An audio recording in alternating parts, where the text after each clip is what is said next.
Okay, great. All right. We can start. All right. Hi guys. My name is Samir. I think I'm meeting most of you guys first time. Maybe a couple of you I've met before.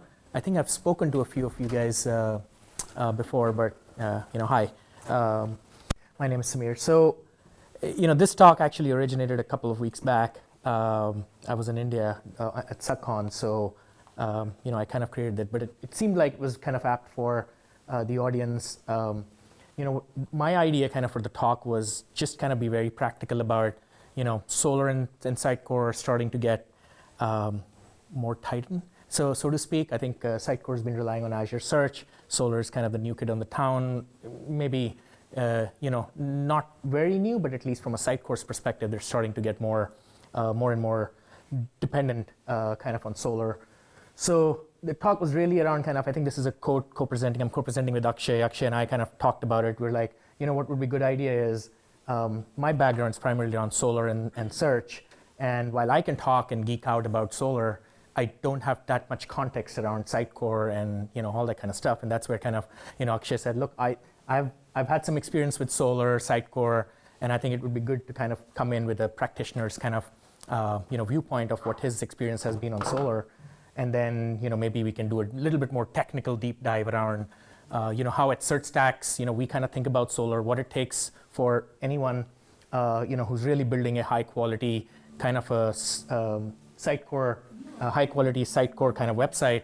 How do you maintain a high availability kind of Solr environment, and then as the use cases become complex, how do you achieve that in Solr? So that's kind of the main crux. And then at the end, what I'd like to show is what we guys have done to kind of really simplify that entire process of running a high availability kind of disaster recovery kind of a Sitecore deployment or Solr deployment that works with Sitecore, and then how can you actually do it in less than 30 minutes? So that's kind of the high level idea. And whenever Vasiliy is done tweaking his gadget, and dial someone in. Do you want me to? Hold on. Oh, he's recording, so. While that's happening, I want to share.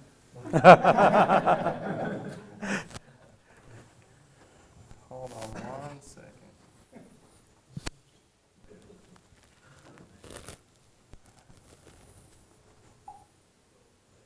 Technical difficulties. I can disconnect and connect, and it'll work probably. Let's try it, yeah.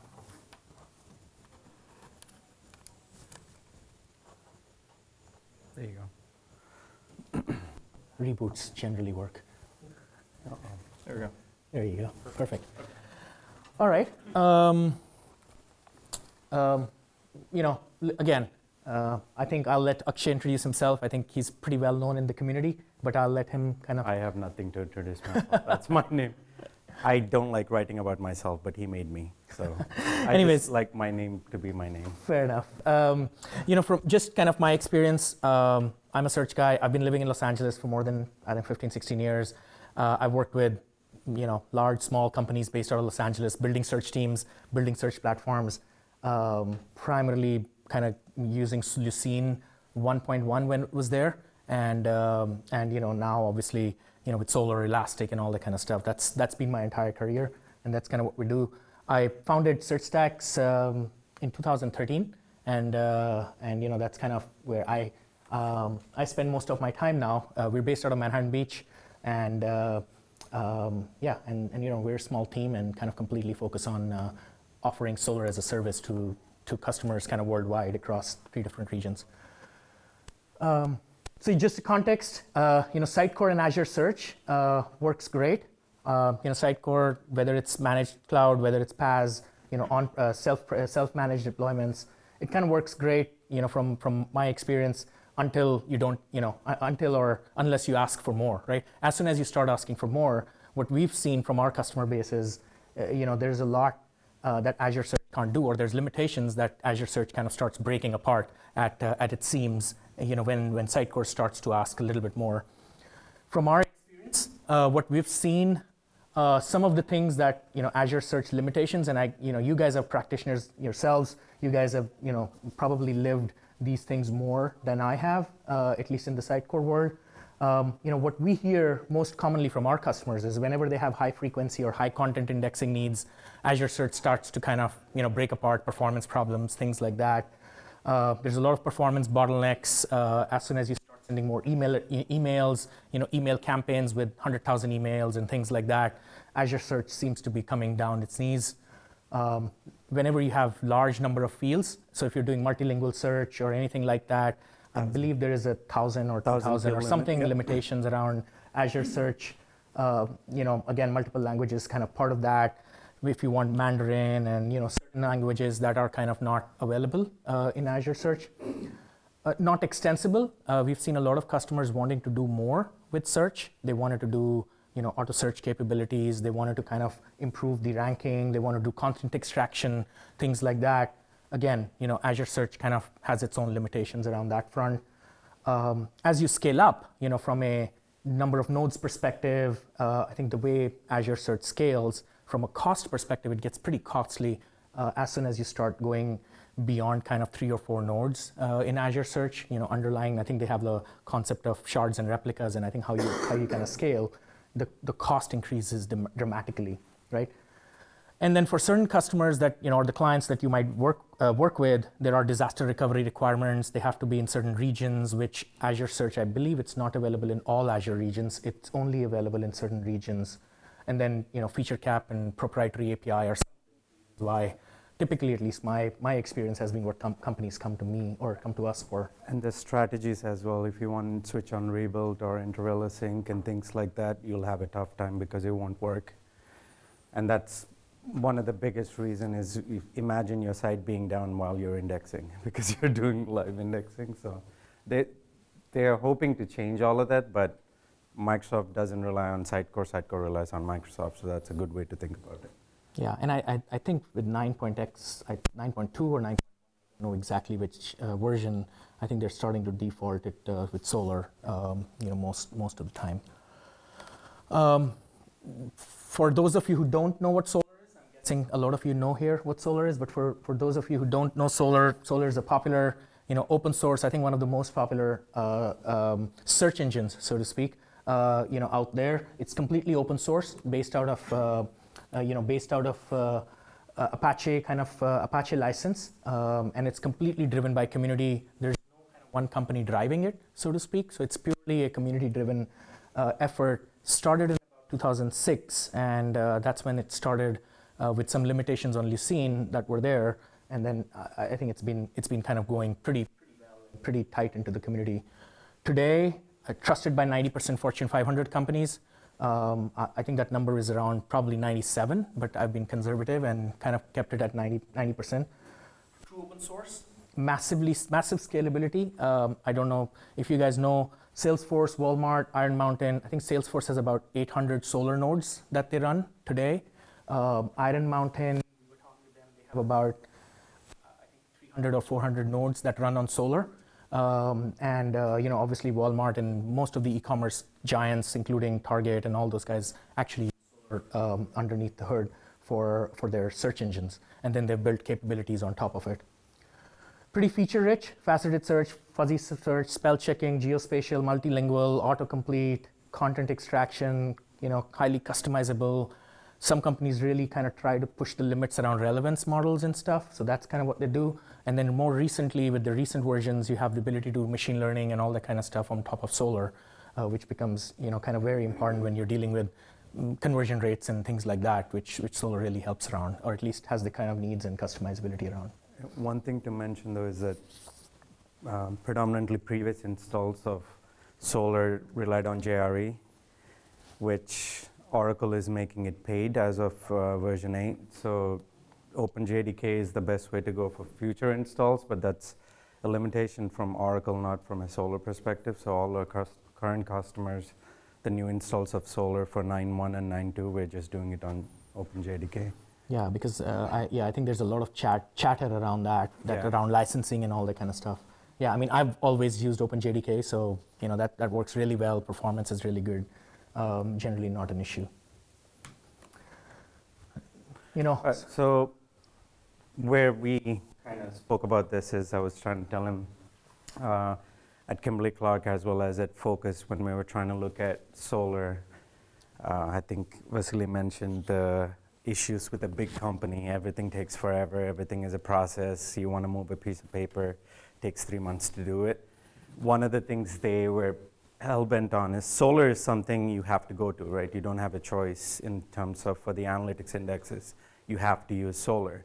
But for a company like KC to go to solar, they had to do an RFP, find a vendor who can provide 2 resources, who can take care of Mongo as well as solar, and run it on Linux, because there was no internal know-how. The internal IT team was all Windows-based. They've never done solar before.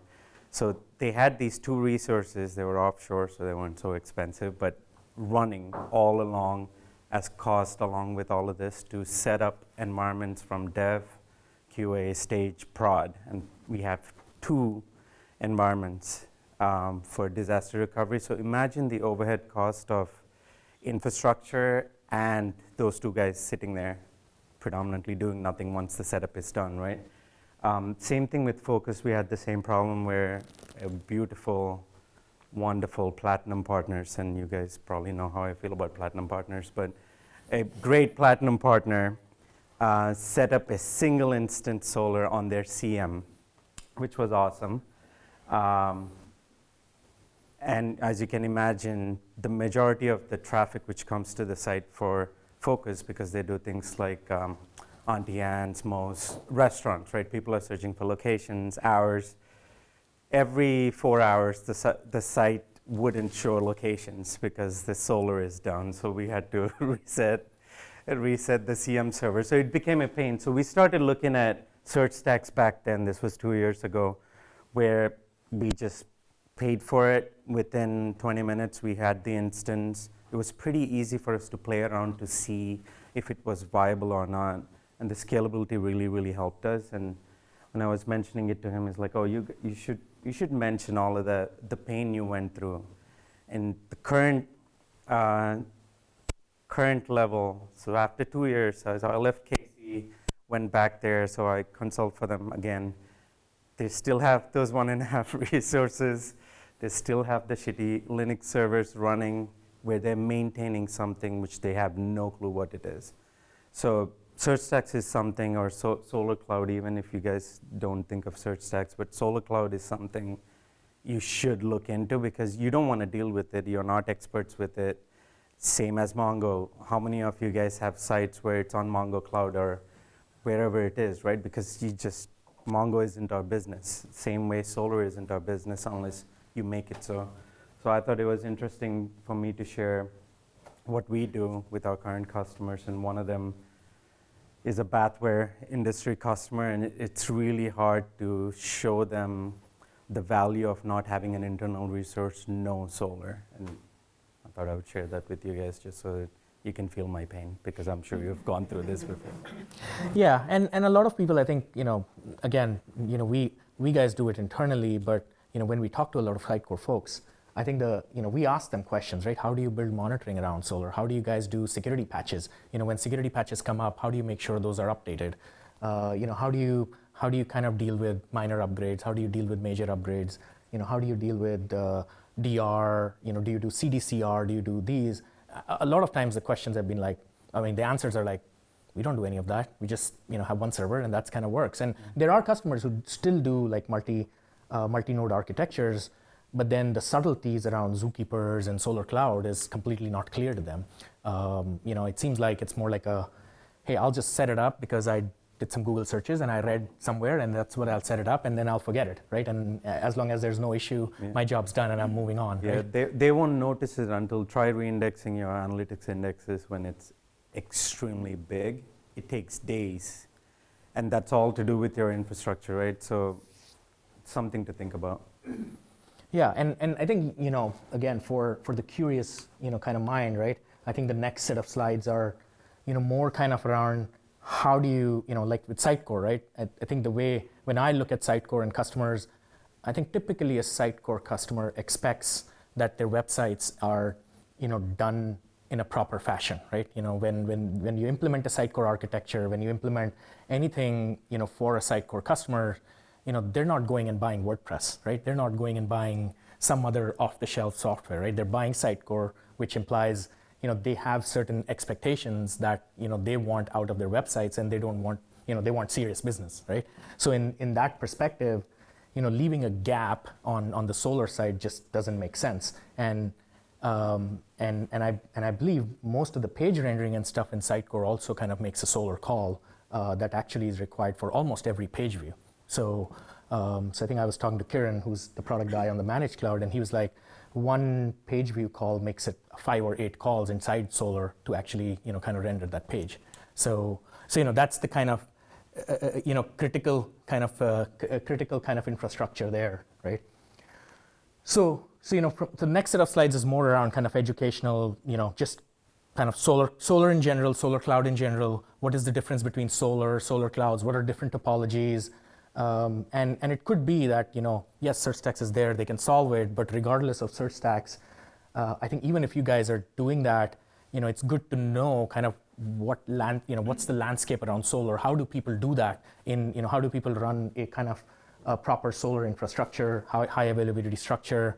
I think there's a lot of confusion between what I've seen between Solr, master slave, SolarCloud, and I think when people think about cloud, they kind of start thinking about that, I just have installed SolarCloud, so that means it's kind of completely now working as a high availability system or anything like that.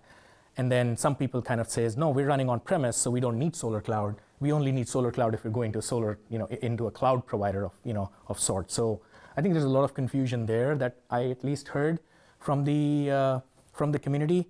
I don't know how much of that is kind of resonating here in this audience, but that's kind of what I've seen. So so I kind of put these slides together just from an education perspective around what are these things. These are not kind of complex beasts, but it's good to know kind of what these terminologies are, right? So from a topology perspective, there's a concept of Solr standalone and SolarCloud, and there are servers, individual servers. There's a concept of master slave. There's a concept of high availability SolarCloud, and then obviously SolarCloud with CDCR. I don't know how many of you have heard about CDCR, but that's a capability in Solr cloud that allows you to do cross-region replication, so that if you're running multi-region Sitecore deployments, or if you're trying to do DR and things like that, that's the kind of capability you go and deploy into with Solr. So what's the basic, right? And again, Akshay mentioned most people, what they do is they bring up a VM, they install Solr, bundled Solr, standalone server has Zookeeper kind of inbuilt into it. So what happens is, in a standalone or a SolarCloud, what you do is you have your Sitecore application that talks to a single Solr server, right? So Zookeeper and Solr both run on the same server, ideal for non-production environments, right? You don't want to run production environments. You don't want to run performance testing environments in a typical single node server. Now the interesting part is you can actually run that Solr server as a cloud mode or a standalone mode. It doesn't matter. So the cloud mode doesn't have to be multi-nodes. It's just and I think that's the partly Solr community problem, is when they released architecture that allowed you to do load balancing in Solr, they called it SolarCloud, which was kind of in parallel with the whole cloud kind of industry trend. So I think that was a very bad naming convention from a Solr perspective. But obviously, now that they've done it, it's very hard to kind of go back and change that name. So that's the case. But then the challenge, right, with this kind of topology or architecture is no high availability, no fault tolerance, single Zookeeper, single Solr server. Anything happens to any one of these services, your site is down, right? Or you can't really do much about it. So then the question becomes, how do you create a high availability Solr cloud environment? Then how do you take that single node and take it to kind of the next level, right? Or what's the journey towards that? Very commonly what people do is, hey, right now my challenge is I have single Solr node. What if I add another node, right? So now I have two Solr nodes. My Sitecore app is talking to both of them. I have high availability, right? I've seen people doing that, and they're saying, hey, my system is highly available because I have 2 nodes, and that's great. But the challenge in this particular architecture is Zookeeper is still a single point of failure. if Zookeeper, Zookeeper service goes down, or one of those nodes go down? You're still host, because Solar is not going to function. SolarCloud is not going to function if your Zookeeper is down. So this architecture, while it might on paper say I'm highly available, it's actually not. So there is a challenge in this architecture that the Zookeeper is your single point of failure. So how do you kind of solve that problem, right? So typically a Zookeeper, how you cluster a Zookeeper, you can't really have 2 node Zookeepers, because Zookeeper, the way it works is it needs 2n+1 servers to create an ensemble or a cluster. What that means is you need at least 3 nodes for it to actually say that I'm running in a clustered mode. So what that means is you need now a 3-node Zookeeper ensemble that is running in a clustered mode, and then you have your 2 servers to provide kind of high availability, right? So in this case, now your Solar app is your Sitecore app is directly talking to your Solar servers. Zookeeper ensemble is primarily for cluster management on Solar. Any configurations that you need to upload, anything that you need to do, all happens in Zookeeper, and then you have your high availability Solar environment there, right? So but there still is a problem in this architecture, because this still doesn't provide you high availability, from a Solar perspective. Why? Because if you're running in a cloud environment, you still, in your Sitecore app, there is no way of saying these are the 2 DNSs or these are the 2 IPs that I want the Sitecore to talk to. So at the end of the day, in Sitecore app, you have to provide one URL. So even though Solar has ability to load balance between them, you still have to provide one URL into Sitecore. So if you provide that one URL into Sitecore app, and if this node goes down, your Sitecore app's down, because the routing only knows that I need to talk to this IP, and it doesn't know how to failover from there.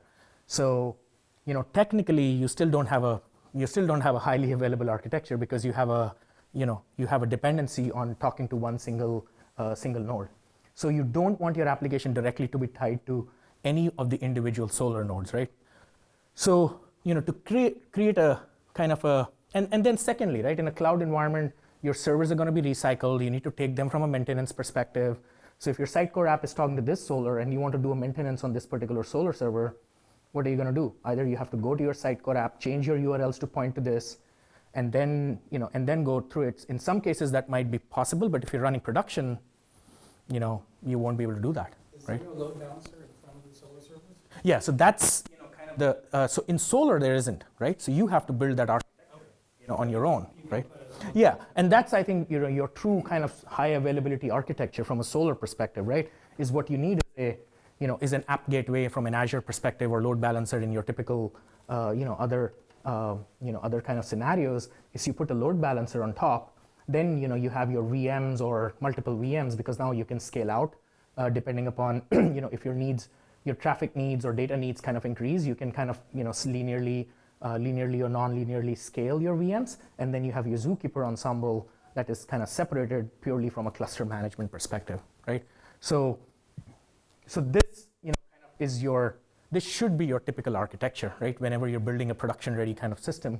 But most of the time, I've not seen people adding a load balancer, not adding, because then the challenge becomes, and a lot of times when we started, people were like, "Oh, you guys are too expensive." I was like, "How are we too expensive? Because tell me, how are you running, right?" And when they run, it's like, okay, if you add the cost of all these nodes, we're not expensive, because you're not running the same, you're not running in the same way, or you're just ignoring problems that might happen, tomorrow or in future.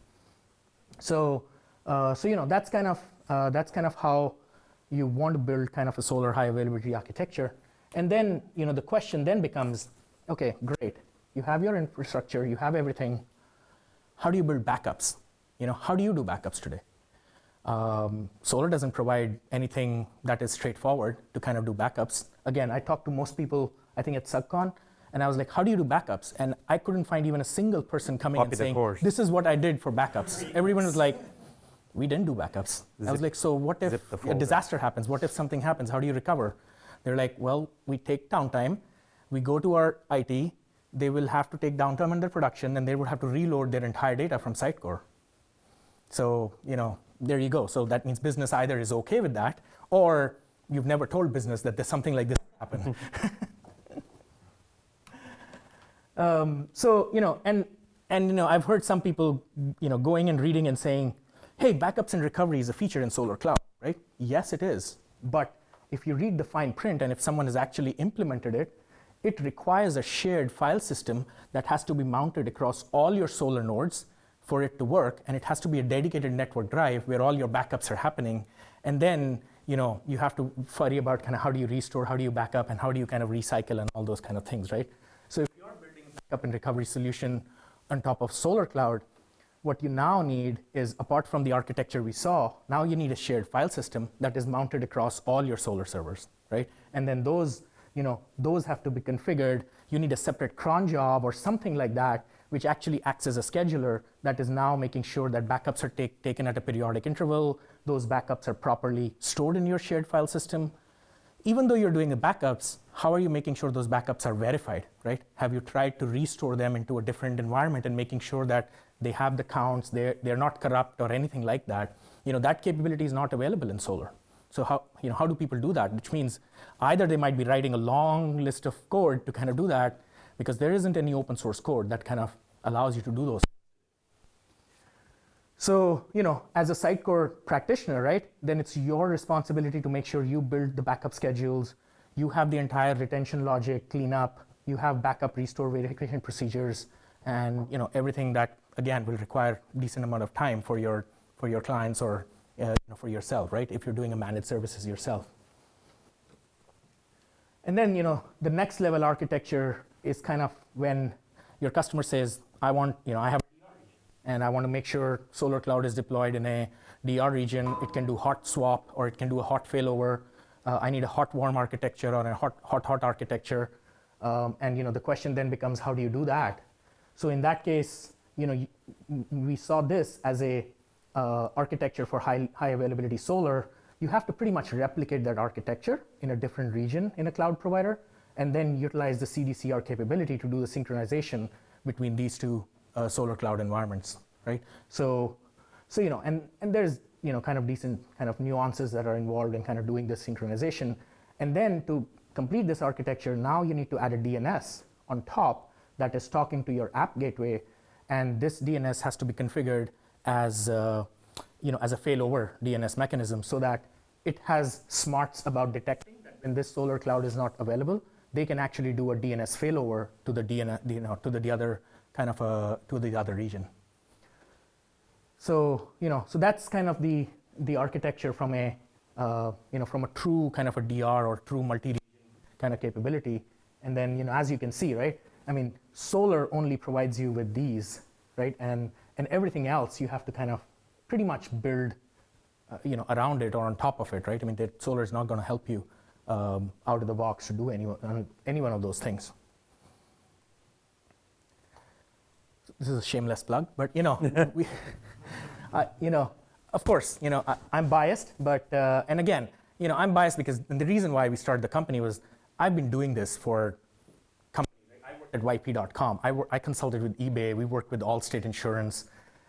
All these companies. Like I've spent hours and years kind of building these solutions, right? And then what we decided is like this stuff shouldn't be something that people should do. And most of the guys who actually are application developers hate this stuff. They were like, we don't want to do this thing, right? Because this is all repetitive, repetition.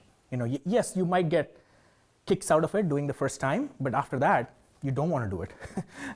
And what we say is like there is an easier way, right? Which is a Solar as a service.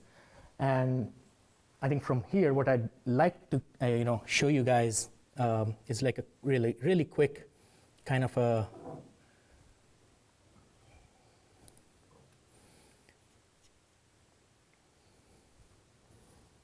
just before we started, I actually went into the dashboard, and I kind of started a deployment. It seems like it's running. So yeah. So this is from SearchStax perspective again.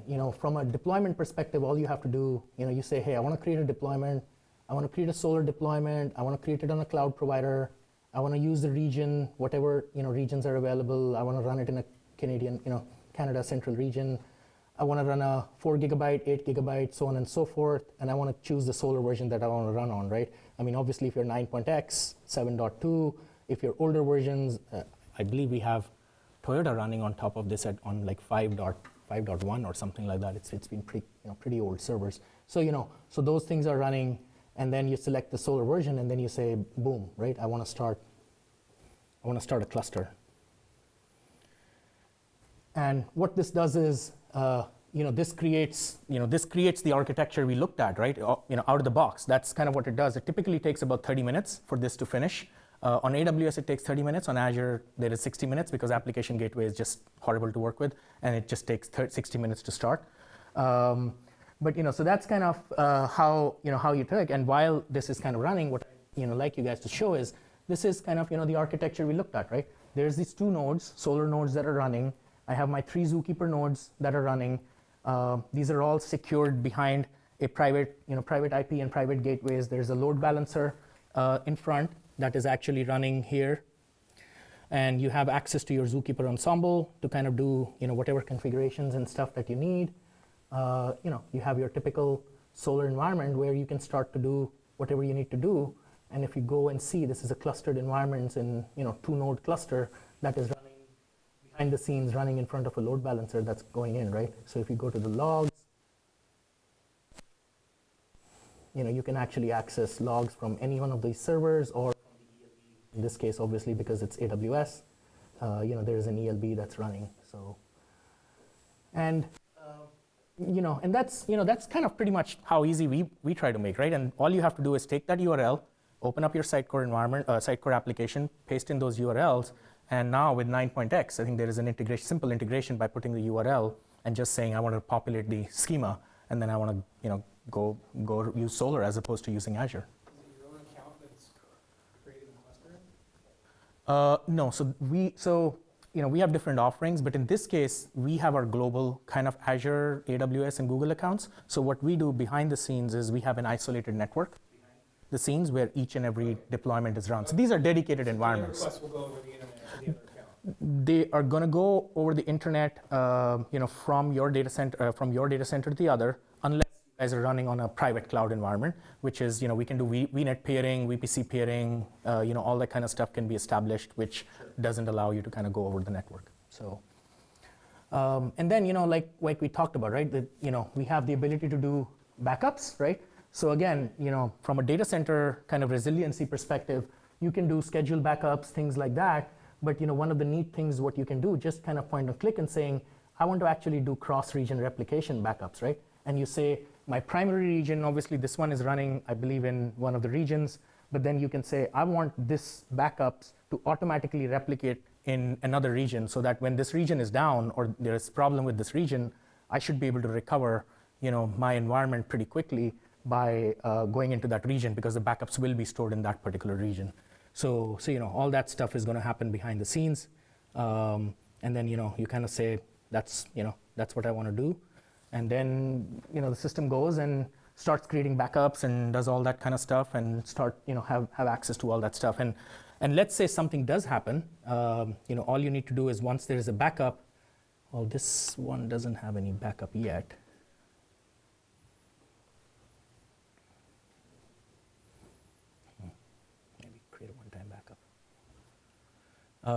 The restore capability is pretty simple. Again, it's a point and click. You say, I want to restore this backup onto a different deployment, right? So sometimes customers want to migrate from one data center to another, from one cloud provider to another.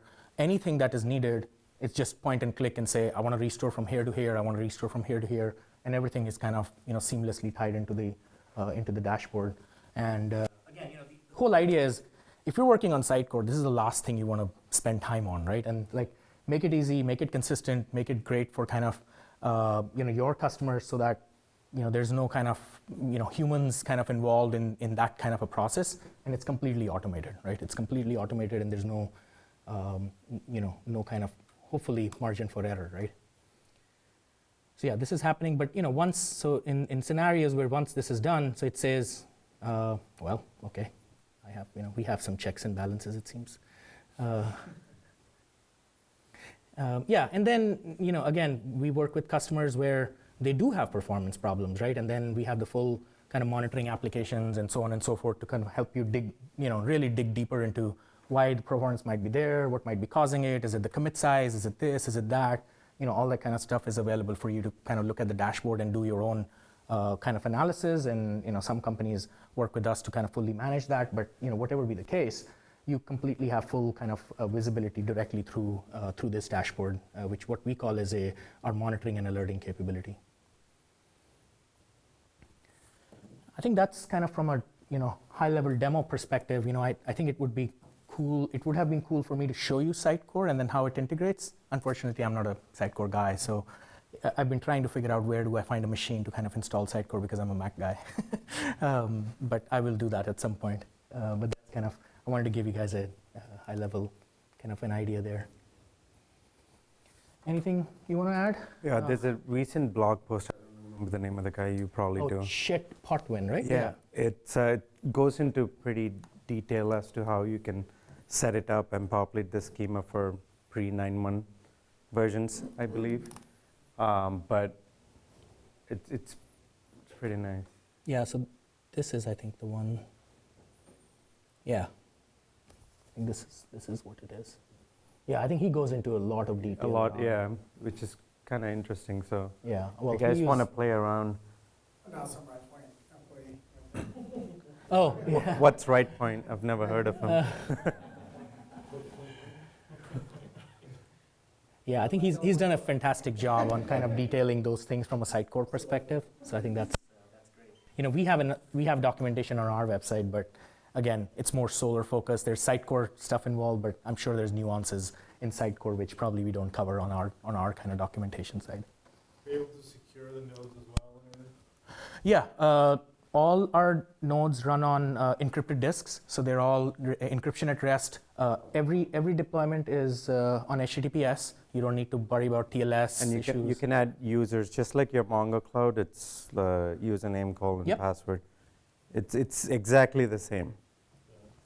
Yeah. Do you do any whitelisting or anything? Yep. So we have IP whitelisting, so you can kind of whitelist your IP ranges. You can select what you want to whitelist, what you don't want to whitelist.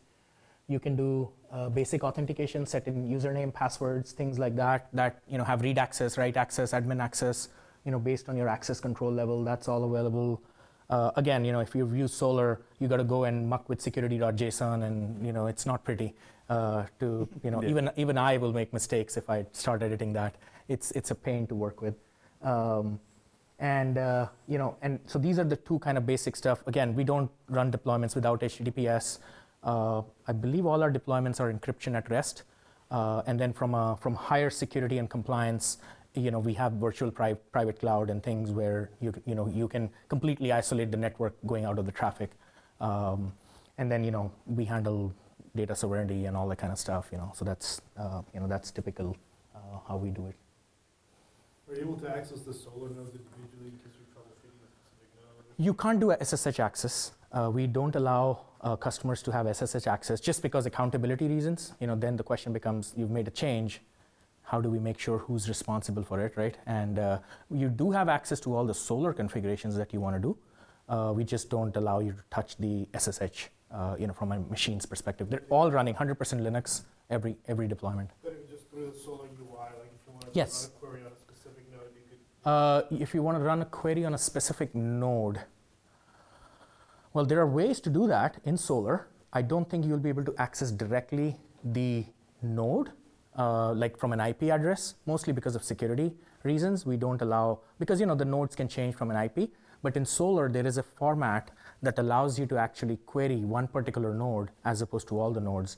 There's a URL parameter in Solr that allows you to do that.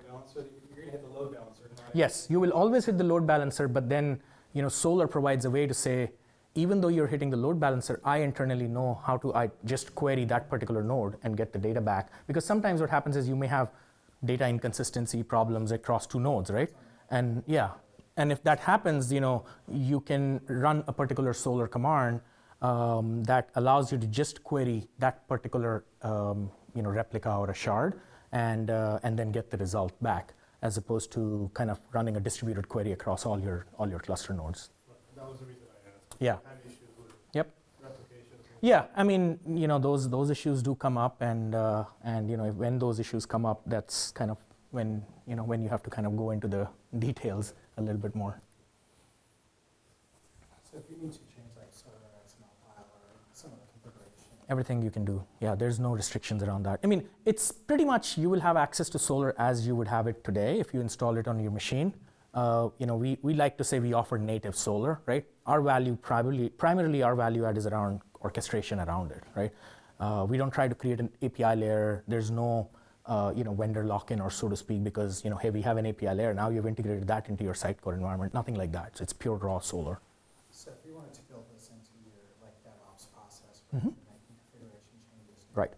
what you would do it through the API or Full APIs, everything is available through, anything that you're seeing on the dashboard, actually REST API is available to do everything, even backups, restores, creating deployments, shutting down deployments.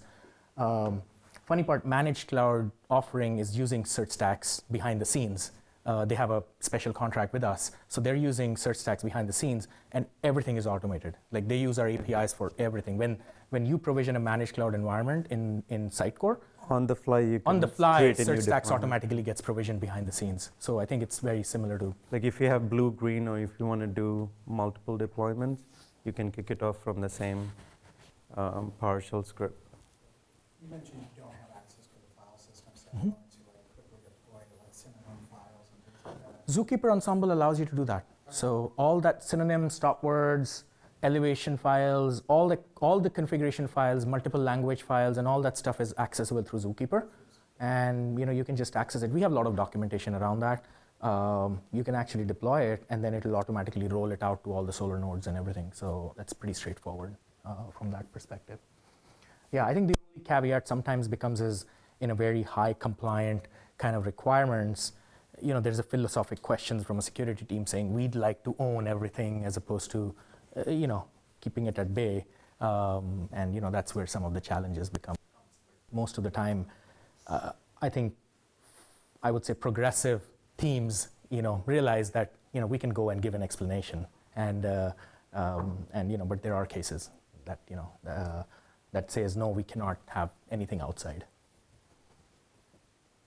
Do you also have a traffic manager? So let's say I have sites in 2 different regions, and if I'm in the US, I want to go to this cluster. If I'm in Asia, I can go to this cluster.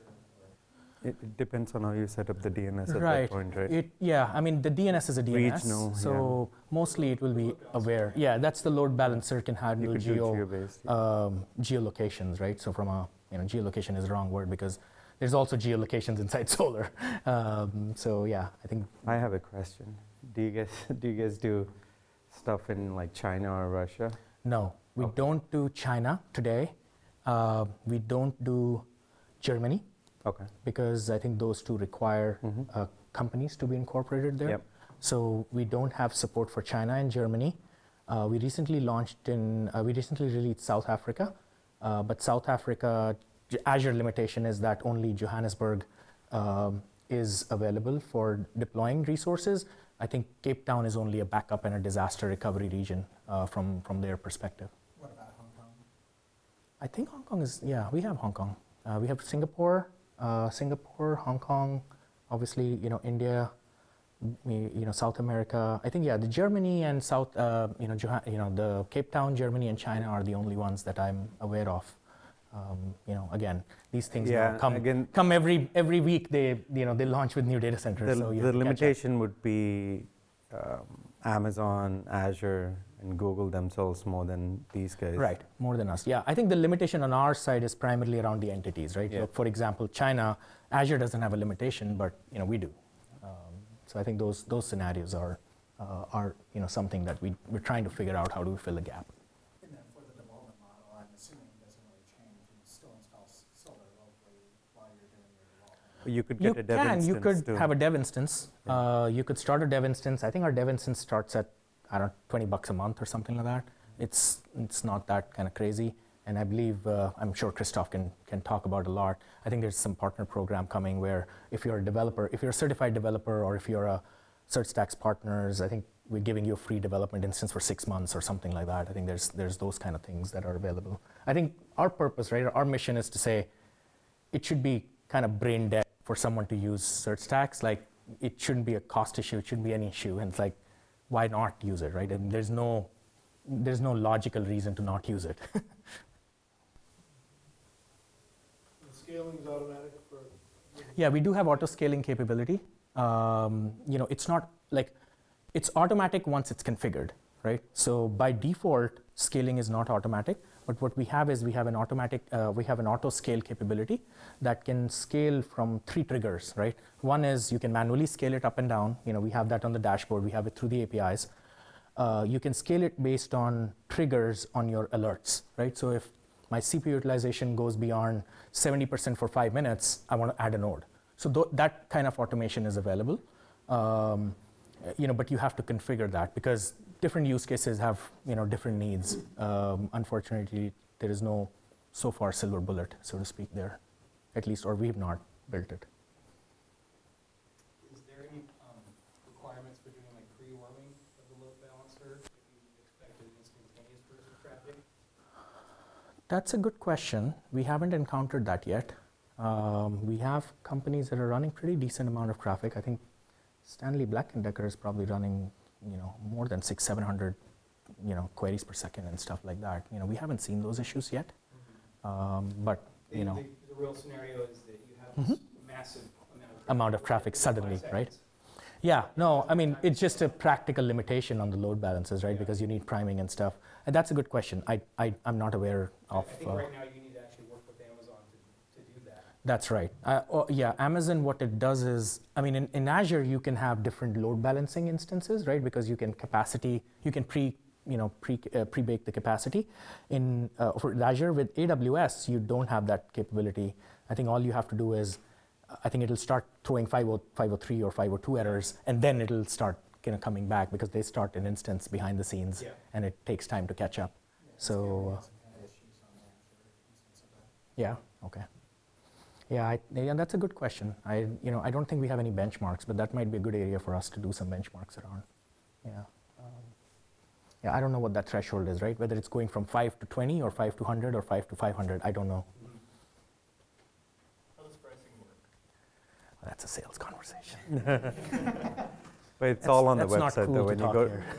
You just said it, $20 a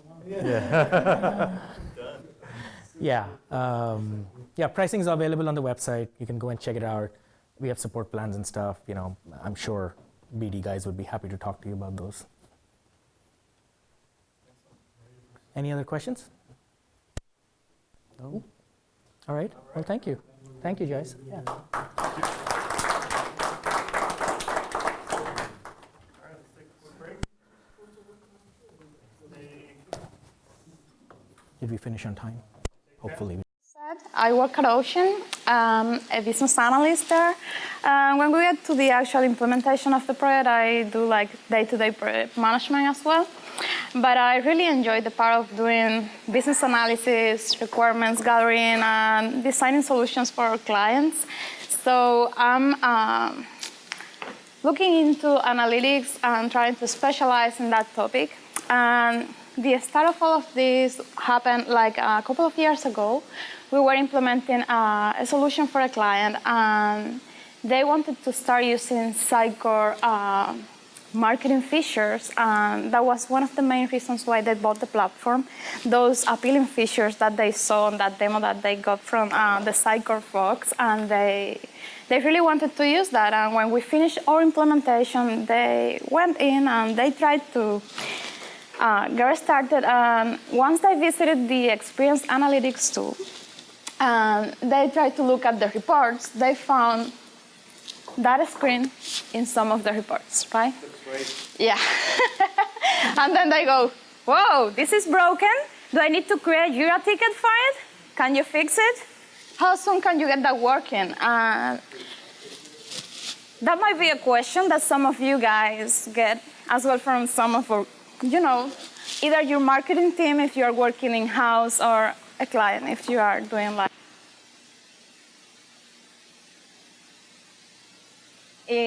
well, there are some reports that require the actual intervention of a developer, and you have to do some configurations on the platform so that they work. But most of those reports are supposed to be filled in by you guys configuring the marketing elements on the platform. By you guys having a marketing strategy plan, content strategy, and actually going in and learning how to use the platform.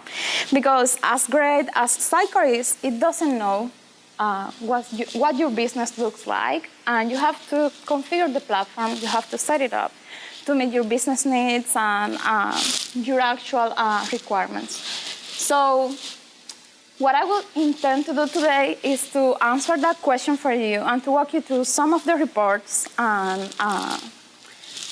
explain. I won't intend to get into a lot of detail because of the time and all of that, but I'll try to explain to you what it takes to configure the reports that require development intervention, as well as the reports that require marketing configurations on the platform, so that in the end you can tell, this is how much it would take to get the experience analytics, let's say, up and running, all those reports fully configured and showing data to my marketing team. And it could be that either you want to wow your marketing team by showing them how to do this stuff in Sitecore, all of those configurations that they don't do because they don't know how those pieces of the platform work, so they don't touch them, right? They bought it, but they are too afraid to touch it and break it. Or it could be that you are asked to actually do it from one of your clients. So that's the agenda, what I just mentioned. And then, yeah, I have a slide in there at the very end saying how I would recommend a client to get started or an implementation team to look into this matter, so that you do like a crawl, walk, run approach. So first of all, the reports that require developer intervention. So the first report that shows empty in Sitecore is the internal search. That's because the system doesn't know how the search that you are going to implement for a specific solution is going to work. So the developer, when he's implementing the search, have to actually register the search page event on the tracker, on the analytics tracker, and that's going to allow the internal search report to populate. So this is something that you could add to your developer handbook, something that you could do every time that you are implementing search, remembering, I should register that search page event so that this report shows populated to my marketing team. Then we have the locations report, and that one only requires actually signing up for the service in Sitecore. It's free of cost right now. It is available from version 8.1 and up. All you have to do is go into the Apps Center and sign in for the service.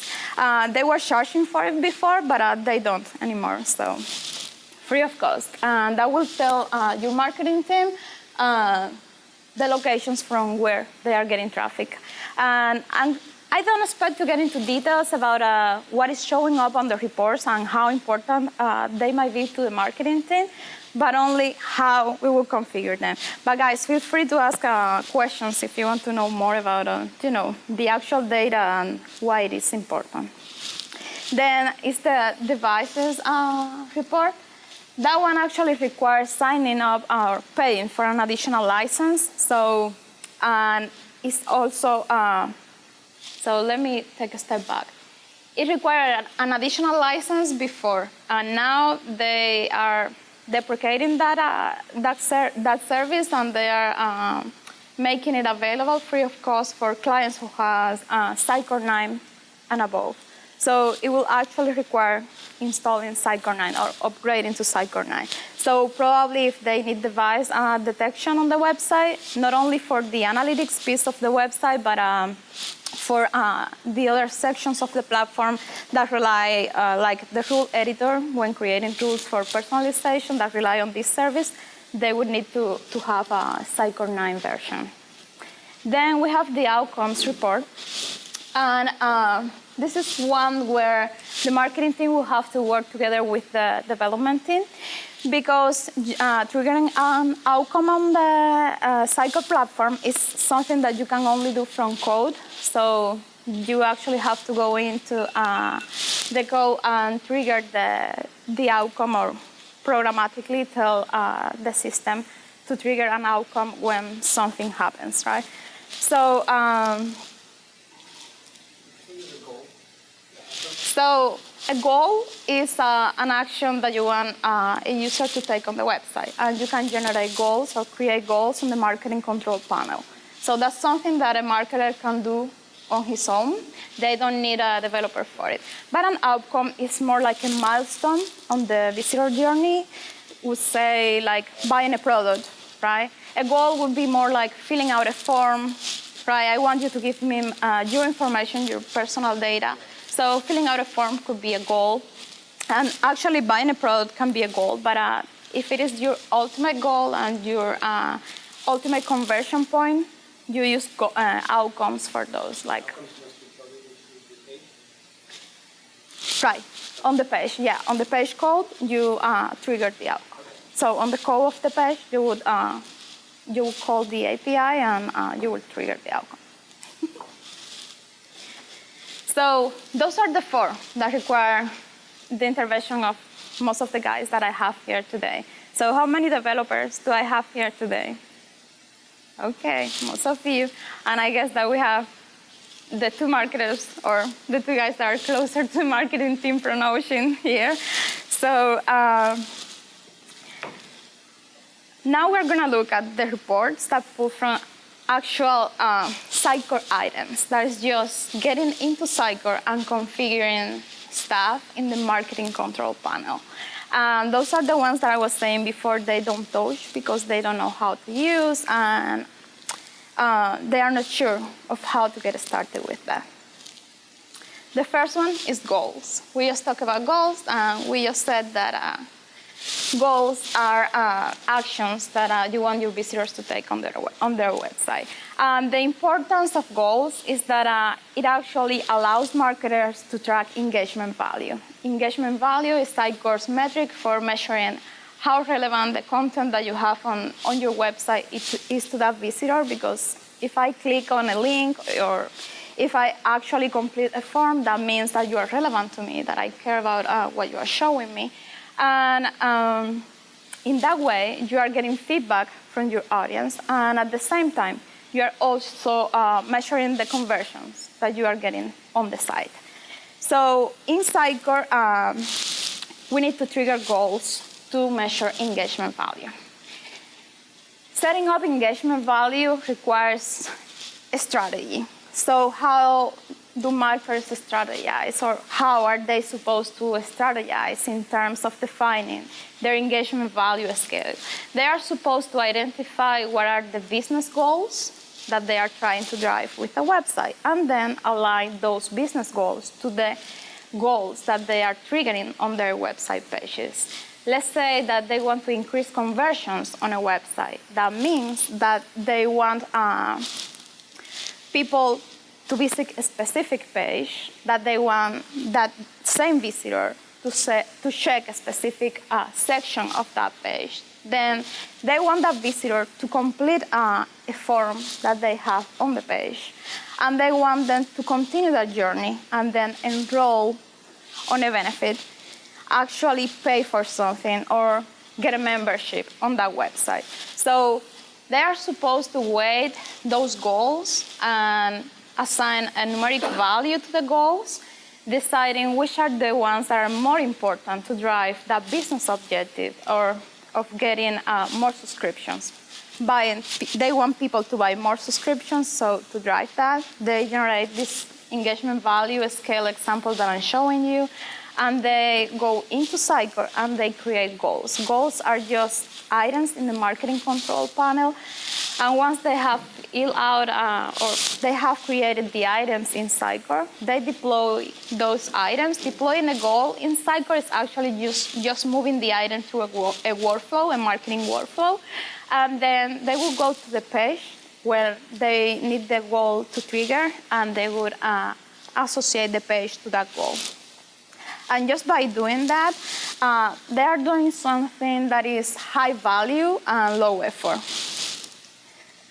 So once they have configured that, of course, the reports will get populated in Experience Analytics. And not only the reports will be populated, but they will be able to use those engagement value thresholds to create personalization rules and, let's say, personalize sections of the website based on the value that I have as a user on my profile.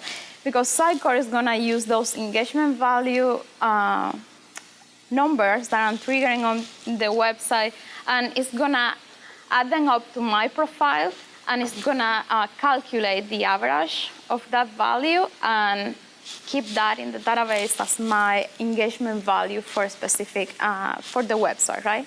And that's that for every user, either anonymous or identified. That's valuable information for the marketer, and there you go. The reports will be populated. They won't be empty anymore. And you guys, developers, didn't have to do anything, actually. Then they have assets and downloads reports in Experience Analytics. So the importance of tracking assets and downloads is because marketers actually spend some time, what means money, on creating those assets. Either it is a white paper or if it is a video, anything that is an asset in the platform, they spend time, what means money, creating it, and tracking that allows them to calculate the return on that investment. This is also a pretty easy configuration. It requires defining marketing taxonomies. And marketing taxonomies are something that they would also create in the marketing control panel. And they have marketing taxonomies not only for assets and downloads, I mean, not only for assets, but also for goals, and for campaigns, activities, for pretty much any marketing element that they can create in the control panel. They have a taxonomy, and a taxonomy is going to allow them to have a different level of grouping in the Experience Analytics database, because as they create groups, they can group the goals across channels, or they can group the campaign activities across channels. And but that's something that also lies on the strategy part. So going back to the assets, they would define the taxonomy. They would associate those assets to the media items. So actually create an item in the marketing control panel, go to the media library, to the actual media item, and say, hey, this media item is this media asset, and associate the two. By doing that, and then hitting or associating a download event to the page where the actual download happens, if it is a download. The third step is something that they would do only for downloads and not for media items. So for assets, only the two first steps are required, and for downloads, you have to actually go to the page and associate a download event to it. So by doing all of that, they will get the assets report populated with the assets that they define on the marketing control panel, or the media items that they identified to the system as assets, and the downloads report will also populate if they do the extra step of going in and associating a download event to the page. So that's assets and downloads. The next one is campaigns. And campaigns are those marketing activities that they do to raise awareness about their brand, to drive traffic to the website, or to get people to buy a product, right? Anything that is an initiative that they are doing is called a campaign in marketing. So it's key to marketers to get feedback in terms of what are the results of the campaigns that they are running. And typically they do the tracking in GA, but doing the tracking only in GA only allows them to know what are the results of the campaign, how successful was the campaign over this channel, how many traffic did the campaign generate. But it won't allow them to actually use that data to their benefit. And within Sitecore, they can use all this data, as I was saying before, to generate personalized experiences. They could do also engagement plans, and in those engagement plans, generate automated actions from the system as people is hitting a campaign goal or completing any of the actions that we are mentioning here today. So to configure campaign tracking, all they need to do is go into the campaign creator in Sitecore, create the campaign activity. Sitecore is going to give them a code that they are going to append to the URL of the campaign. And they can do that along with all the parameters that they are adding to that URL for the GA tracking, so it doesn't go against what they are used to do. It's something else that they will get out of Sitecore. The results will be populated reports in Sitecore. And there are different opinions out there, but actually Sitecore implementers say that Sitecore's tracking, because it's backend tracking, is more effective than the UI tracking or the JavaScript tracking that GA and other platforms is going to do. And the other side of it is that Sitecore not only relies on the URL parameter, they have to actually go into the page and associate the campaign activity to that page.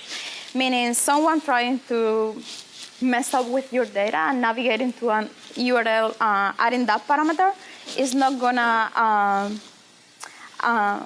aggregate data, or it's not gonna push interactions into your XDV, because Sitecore only tracks the interaction if you have the URL parameter and also the page associated to that campaign activity. That's campaigns, I would say. Then we have patterns. Patterns is the juicy part of Sitecore experience marketing. Is what marketers will have to configure within Sitecore if they want to take fully advantage of Sitecore's personalization capabilities. It will require more effort, and it's kind of heavy and difficult to understand. I'm oversimplifying what it is and what it takes here, but basically in Sitecore, the items they have to create are profiles, profile keys, profile cards, and patterns. And then profiling the site content. So let's take a closer look to what that looks like or what it takes. So the profiles are basically the categories that they want to use to signify what they want to track.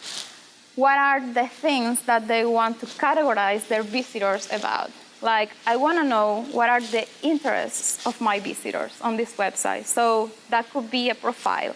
I create the interest profile, and if I'm running a sporting goods website, it could be that people is interested.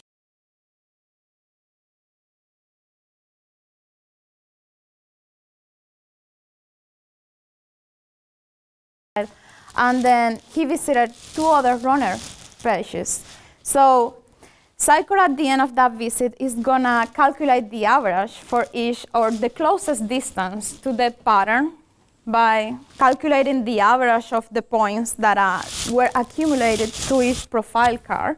Saying for the runner, this user visited 5 pages, so divide those 30 points by the 5 pages, he got a 6 for a runner, and he got a for the diver, right?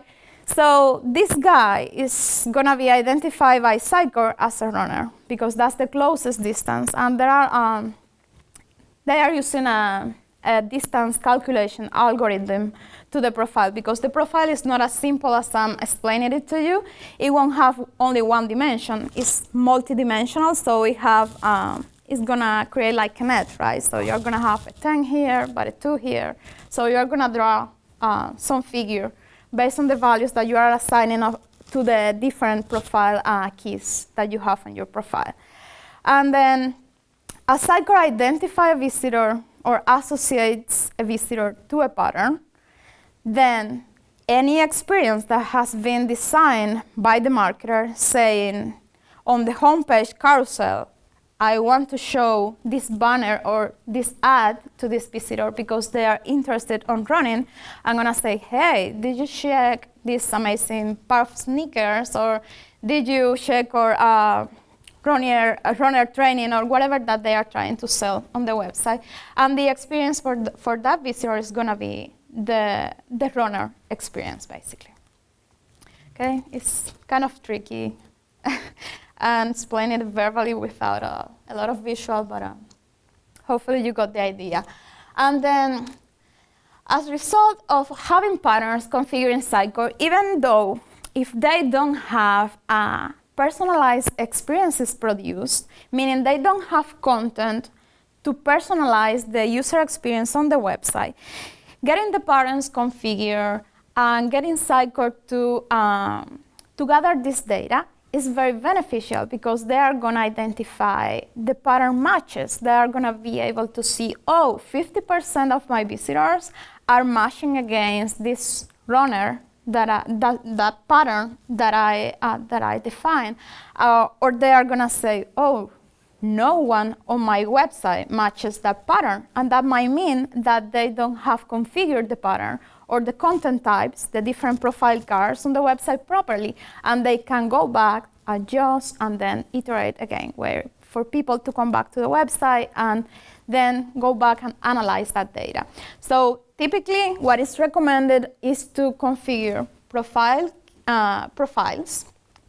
cards, and let that run for 6 months or so before actually implementing patterns, so that they have data enough in the experience database, and they can identify the patterns for a website properly. Because most of times, they won't know what the patterns are.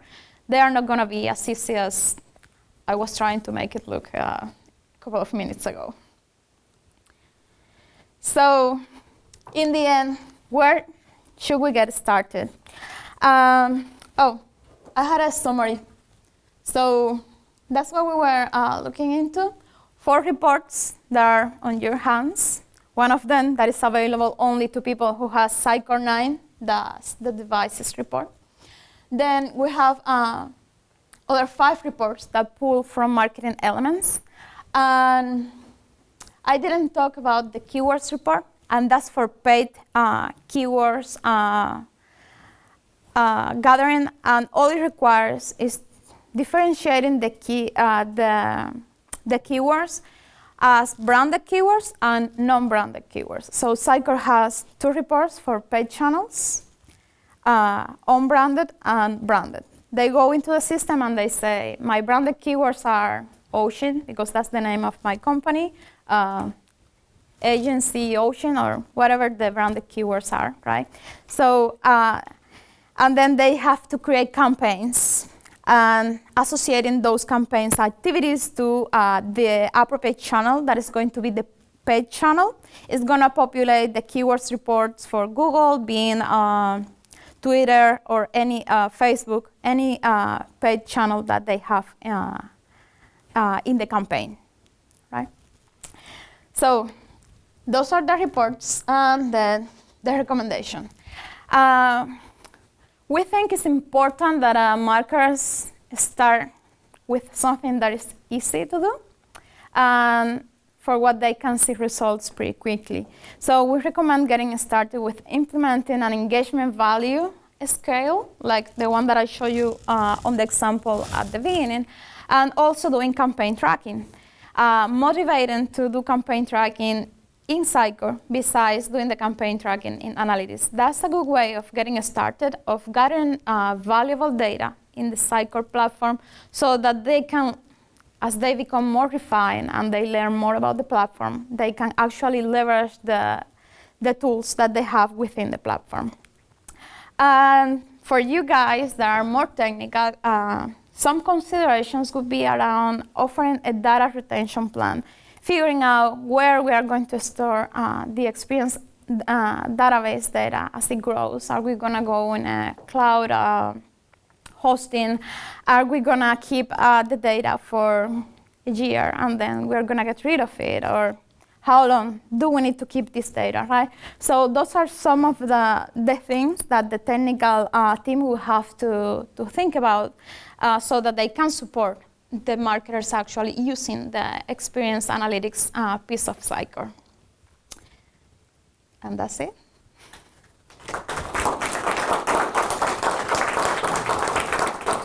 Have you tapped into Cortex at all?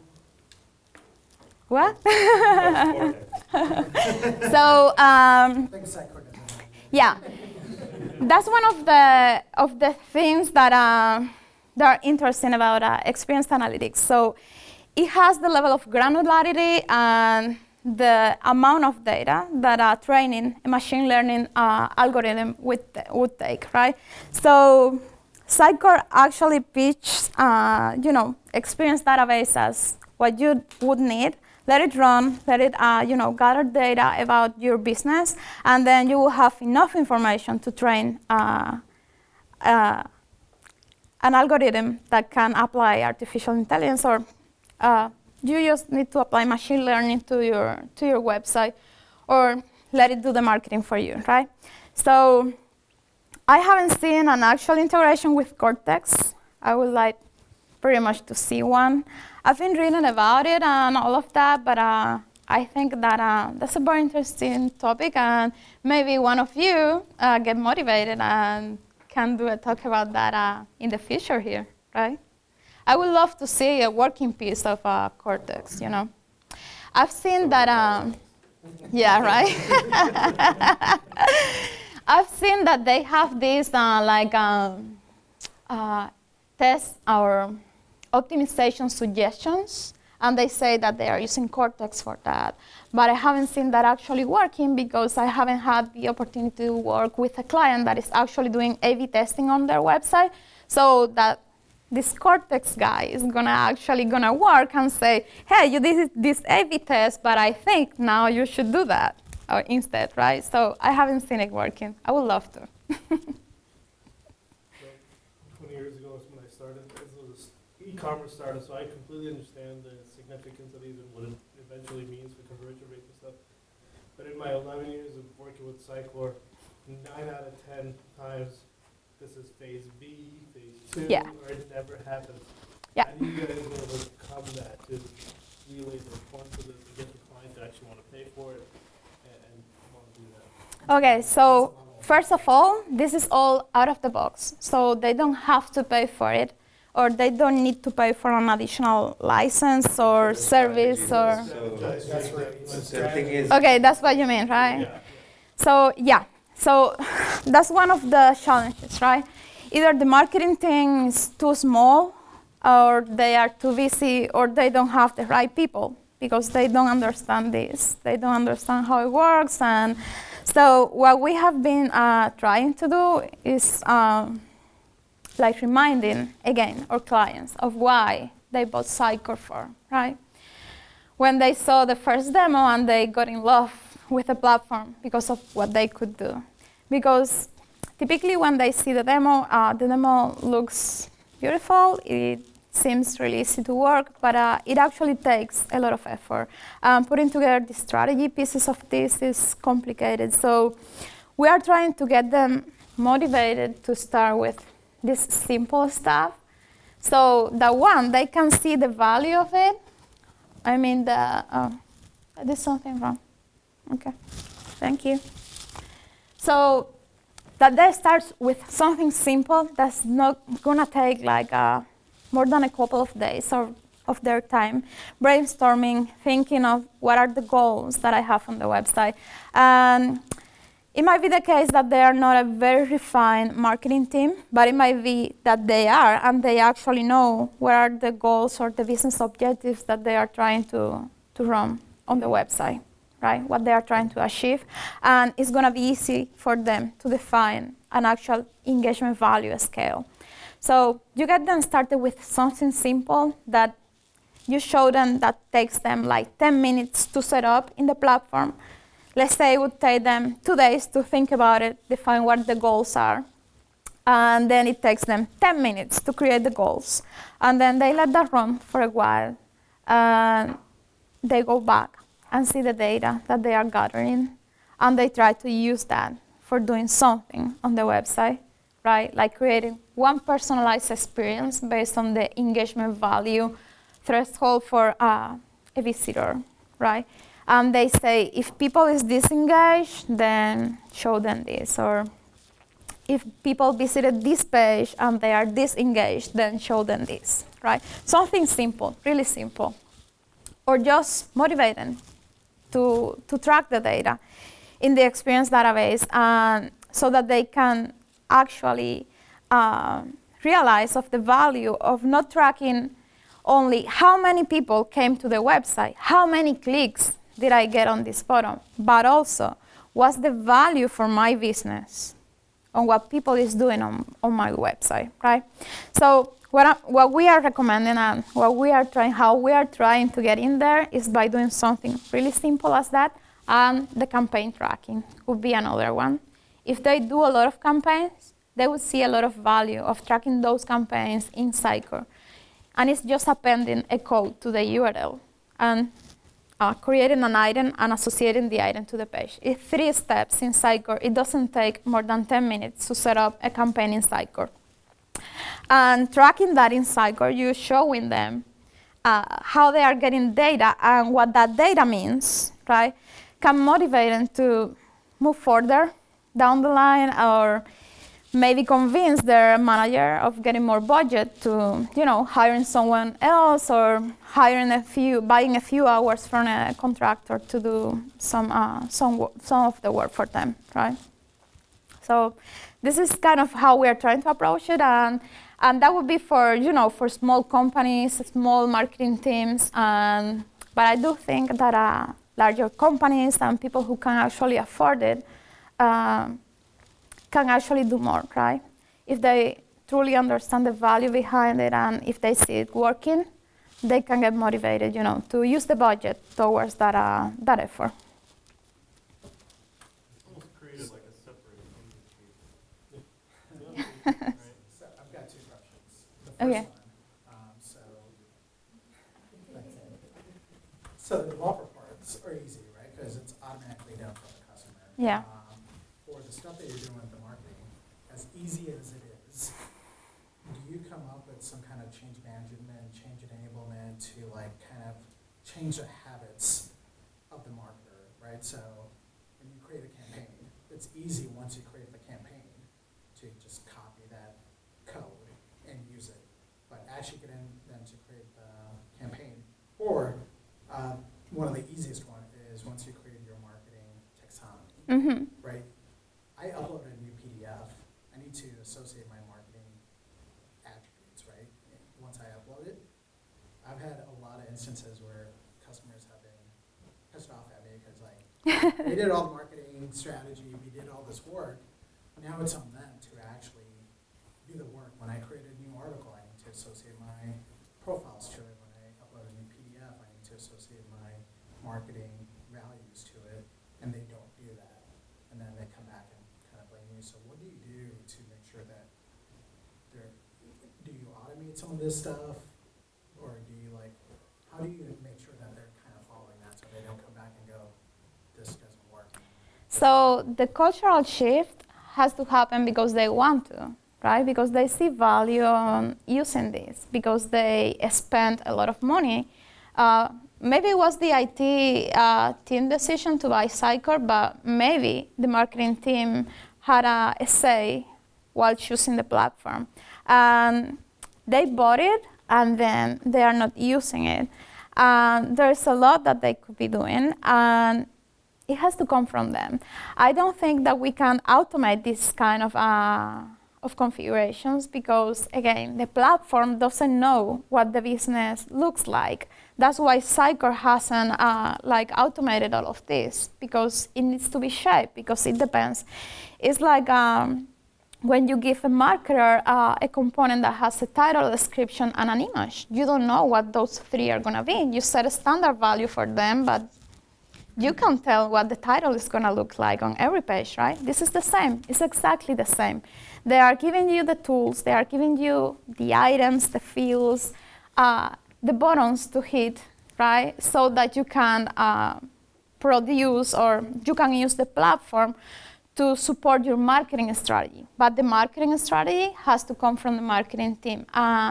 The cultural change on the organization has to happen because they understand that that's the way to get a website that offers amazing user experiences, to get their website closer to Amazon, right? Because that's what it takes to Amazon to be as great as it is. And we all, as users, want a website that looks like Amazon. And I think maybe all marketers want their website to offer a smooth experience as Amazon does, facilitate the user journey, and at the same time, sell what you are trying to sell and increase your sales and increase your conversions. So it comes from them. We cannot solve the problem of them not being proactive and them not using the tool. The tool only supports the business. That's what we do. That's our job. And then second question. Okay. You mentioned data retention, right? I don't know how you can control just keep the last 6 months of data. Is there something that I'm not aware of, like how you manage or the policies around data retention on XBB? Oh, the policies are going to be whichever you define at your company. So they are going to be determined by your business needs as well. Yeah, but how do I set up Sitecore to say just keep the last 6 months worth of data? So there is a hire SearchStax. They'll do it for you. Regardless of SearchStax, right, you can have a trigger point that can say, run a query that says match all the records beyond, let's say, 6 months or 10 number of days, and then execute the deep query. So that's on the index data, Right, right? so But that's on the it's not on the raw data that's being stored in Mongo. Yeah. Yeah. So there is a module in the Sitecore marketplace that can be installed. It shows up on the dashboard, and then it allows you to select a date from where you want to delete the data. It also allows you to select specific, I don't recall right now if it is profiles or something, but you could delete data for a specific user if you want to delete a person, and that kind of supports this. That module lets you delete contact data and stuff like that, but every time I tried to do it, even on just backups, it basically fails. Then you have to re-index, delete the indexes, the Solr indexes. You did all the steps? Well, so in Mongo, I was able to create Mongo queries that said go find data, because it was more like just some Mongo documents, right? So I was able to remove that, but coming back to SQL, it's much harder. Okay. And every time I tried, it just breaks analytics completely.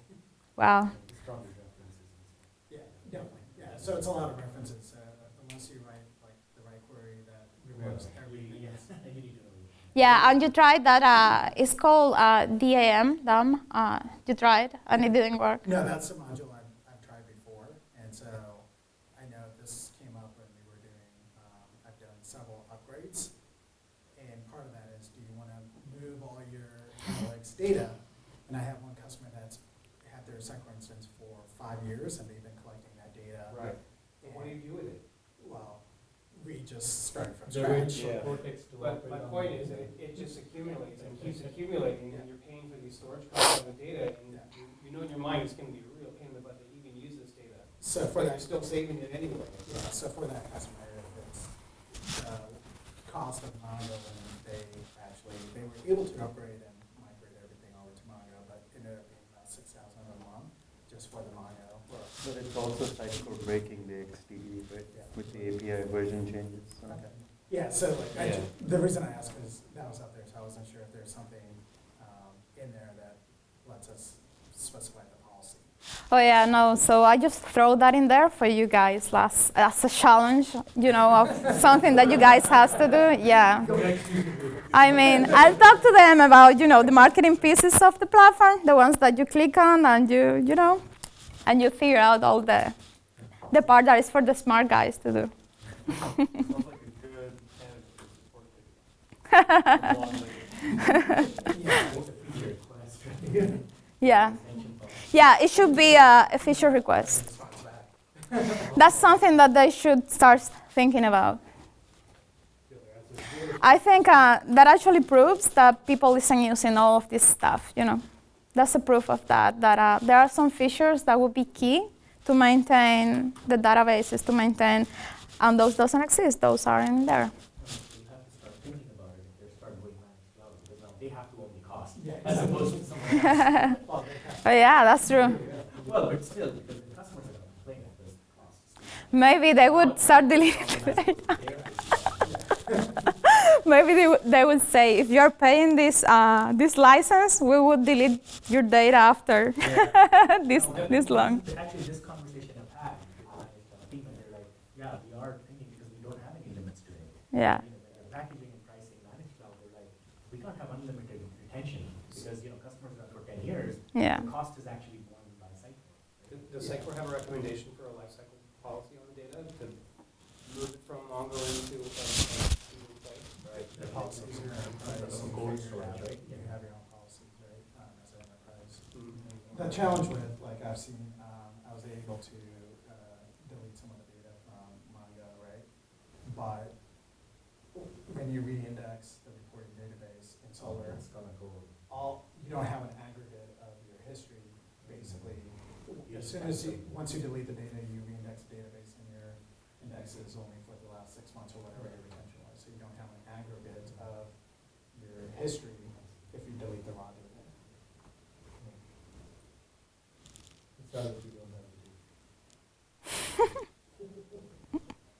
Great. Cool. Any other questions? All right, thanks, Spencer. Thank you, guys. All right.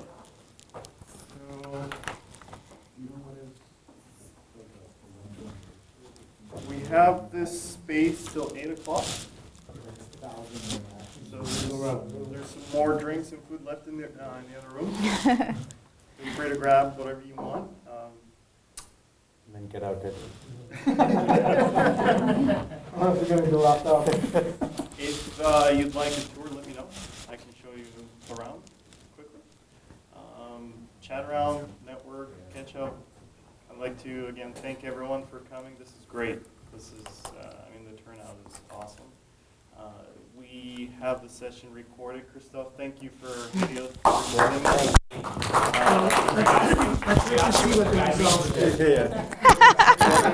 We appreciate the effort. Oh, yeah, they would do that.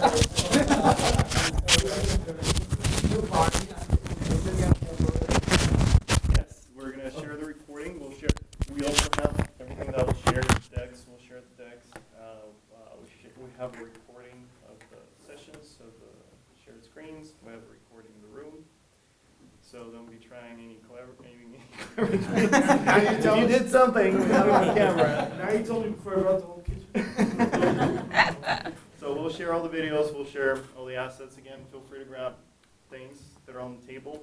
Kimberly, Oshyn, thank you for helping us out. And again, SearchStax, also thank you for sponsoring us food and drinks.